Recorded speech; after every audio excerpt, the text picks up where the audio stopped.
So verse 5, and Abram took Sarai his wife, and Lot his brother's son, and all their substance that they had gathered, and the souls that they had gotten in Haran, and they went forth to go into the land of Canaan, and into the land of Canaan they came. So here, when it says that he took his wife Sarah, in any context in the Bible, when it's being written out and said Sarai, she's not Sarah yet. Sarai is his wife, and wife represents the emotions, okay? And husband represents the mind. So when it says, the wife has to submit to the husband in the Bible, it's not literally. That's why we have all these abusive relationships and the wife always gets abused, and that's why women are so battered in history because of their religions, is because people have taken it literally. It has nothing to do with that. Your emotions need to submit to a tamed mind, right? And similar, going back to what Joe Dispenza says, when you tame your emotions and you understand you are capable of controlling them, and you have a patient, observant mind that now takes the emotions and uses it in its favor, because emotions are the number one currency of the universe, and it's the one thing the universe understands to increase and give back to you, right? God is no respecter of persons. The universe is no respecter of what you want. What you feel is what you get back. It is the same as the Hermetic principle of cause and effect. What you emit out will come back to you and gift you whatever that is, okay? God doesn't know what you think you want. God knows what you feel, and God is a feeling thing that you need to tap into. That's the point of awakening. You have to listen to your feeling and your knowing, not to your thinking. So the thinking has to understand, oh, I'm the feeling and knowing, and I can control this at all times, right? I just have to listen on the right part of my brain, which is symbolic of the divinity, and the left side is symbolic of the ego. I just have to listen to the divinity thoughts that come in when I take no thought of my own, and follow that. So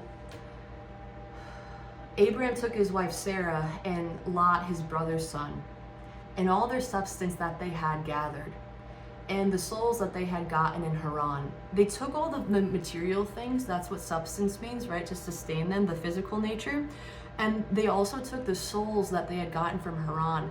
When they say souls, this means the followers, the people that believe and understand the process of what's going on with this story. Similar to Jesus Christ, right? When he was getting crucified, he had a crowd of people that were bashing him and saying that he was crazy and a liar, and people that were weeping that he was gonna die, quote unquote. He wasn't actually gonna die, but they understood that he was capable of manifestation. And similar to haters that are out there in the world too, that are divided by religion. Oh, you're cracked full of shit when you think, you can be God. How dare you? How disrespectful. I'm all in my emotions now, and I'm becoming this is the mark of the beast, even though I'm not capable of understanding that.